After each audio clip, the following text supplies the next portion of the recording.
Good evening. You're watching the news in English from CyBC in Nicosia. I'm Charles Carolambus. The Cyprus government has described as wrong a decision by the European Court of Human Rights which recognises the self-styled Property Commission in Turkish-occupied Cyprus as an effective domestic remedy in the issue of Greek Cypriot properties.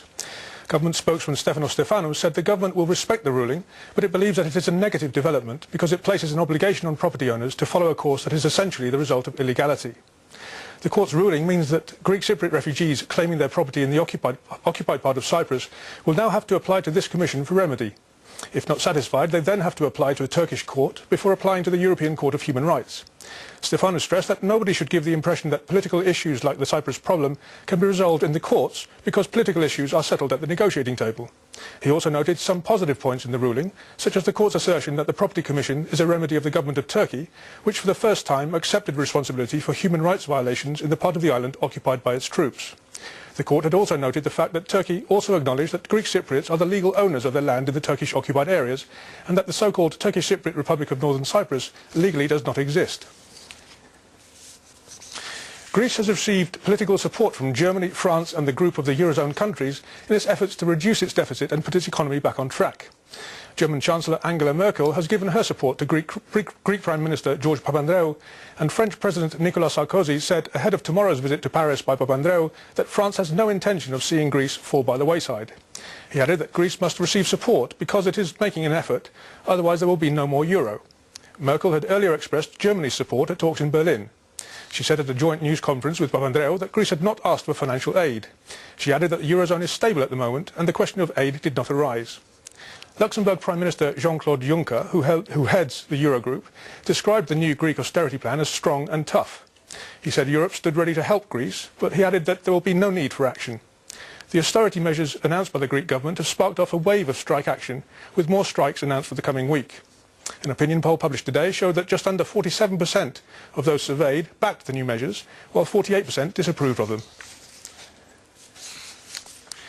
Turkey's Prime Minister Tayyip Erdogan said today that a US resolution that branded as genocide the killing of Armenians by Ottoman Turks during World War I will seriously damage US-Turkish relations. Erdogan told a meeting of Turkish businessmen in Istanbul that Turkey will not be the loser in this conflict. Turkey has said that the resolution could jeopardize a fragile drive by Turkey and Armenia to end a century of hostilities and could lead to further instability in the southern Caucasus. Erdogan accused the United States House of Representatives Foreign Affairs Committee of rewriting history and producing a comedy.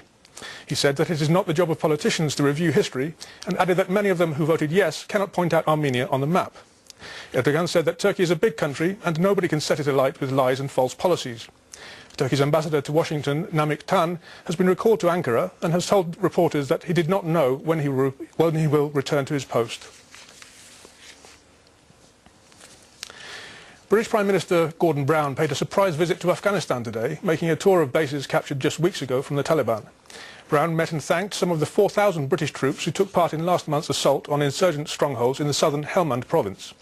He told the troops that by clearing the Taliban and Al-Qaeda out of Afghanistan, the British people can feel safer in the streets of Britain.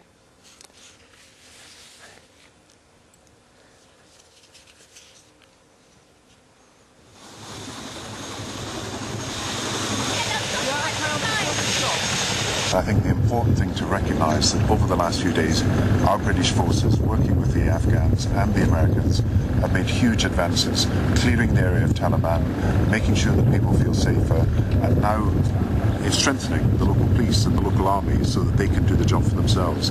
So we have a strategy where we can strengthen the local Afghan people to be able to do the jobs that we're doing, and over time our British troop numbers can come down as a result. Egyptian President Hosni Mubarak had successful surgery on his gallbladder in Germany today. Egypt's official Middle East news agency reported that Mubarak's gallbladder was removed and he is now being treated in the intensive care unit of Heidelberg University Hospital. The agency said he is already speaking with family members and his medical team. Mubarak, who is 81 years old and has been in power for almost 3 decades, handed power temporarily over to his Prime Minister Ahmed Nazif. He has been in power since 1981 and has not named a successor, prompting speculation about who might take over. Over to Chile now. Experts say that the tsunami waves that travelled upstream for 4 kilometres following the earthquake that hit the country last Saturday had reached 2 metres. A camera located 4 kilometres upstream from Miyako Bay recorded tidal waves going upstream when the tsunami warning was issued on the 28th of February. An hour after the first tsunami waves hit Miyako City, the water came halfway up a 3-metre tall cabin several kilometres inland. Many people died when the tsunami hit coastal areas. Residents have complained that they had no warning at all. The Chilean Navy said that its tsunami warning system had broken down and the man in charge had been fired. A new wave of winter weather hit several European countries with heavy overnight snowfall, causing a series of car crashes and miles-long traffic jams. In Germany, the roads in Hamburg, Bavaria and North Rhine-Westphalia were the worst affected as Arctic weather returned after a few days of warmer temperatures. Hamburg police reported about 130 accidents during the night, while in the northern state of Schleswig-Holstein, some 30 accidents were recorded.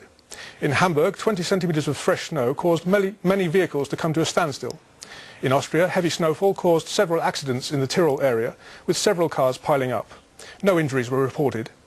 In neighbouring Switzerland, heavy snowfall and ice caused traffic chaos in the eastern part of the country, with more than 100 traffic accidents. In Zurich, the buses stopped running altogether.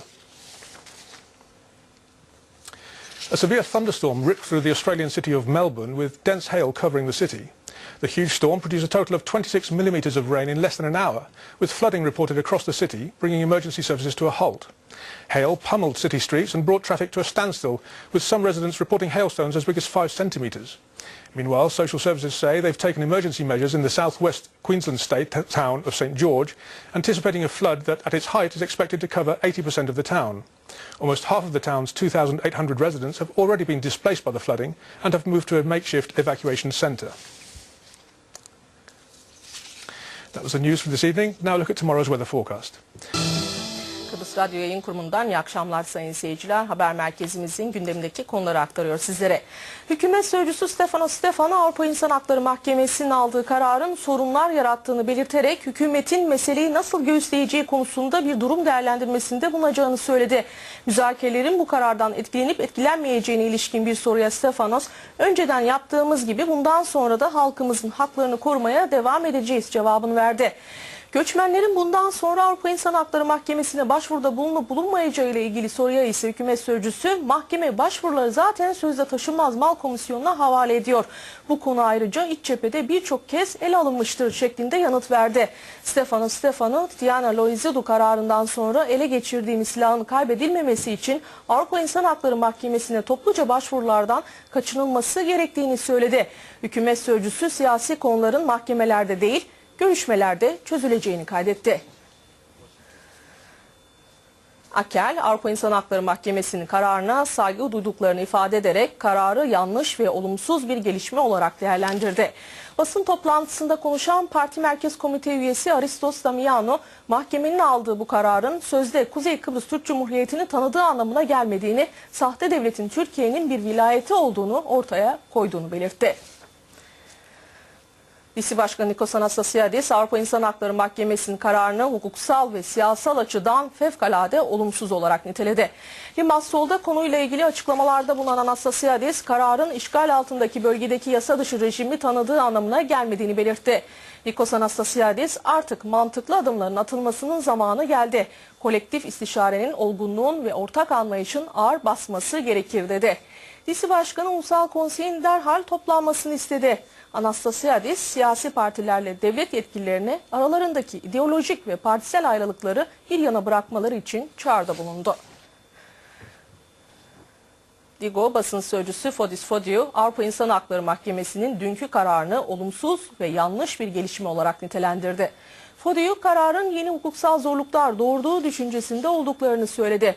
Fotis Fodiou, karar hakkında acilen derinlemesine bir analiz yapılması gerektiğini, bu konuda belki de yabancı uzmanların yardımına ihtiyaç olunabileceğini belirtti.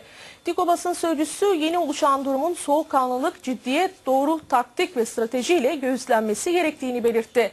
Fodiou, geçmişten şimdiye kadar yapılmış hatalarla ya da neyin yapılıp neyin yapılmadığı ile ilgilenmenin zamanı olmadığını kaydetti. Sosyal Demokratlar Hareketi EDEK İnsan Hakları Sekreteri Kostis Efstathiou, uygulanan siyasetin işgalin sonsuza dek sürmesine yol açtığını ifade etti. Efstathiou, Kıbrıs Türk siyasi liderliğin ve sahte devletin işgalci Türkiye'nin boyunduruğundaki bir oluşum olduğunu partisinin defalarca söylediğini hatırlattı. Avrupa Partisi Evroko Başkanı Dimitris Siluris, Avrupa İnsan Hakları Mahkemesi kararının mevcut durumun sonucu olduğunu söyledi. Siluris, Türkiye'nin vatandaşlarımızın işgal altındaki komisyona yaptığı başvuruları ve Sayın Christofias'ın sözde yarattığı olumlu atmosferi değerlendirdiğini belirtti. Dimitris Siluris, kararın temelinde bunun olduğunu kaydetti. Çevreciler Hareketi Avrupa İnsan Hakları Mahkemesi kararını fevkalade olumsuz olarak nitelediğini, kararın müzakerelerde ele alınacak mülkiyet konusuna ve Kıbrıs sorununun çözüm çabalarına yeni bir yön vereceğini açıkladı.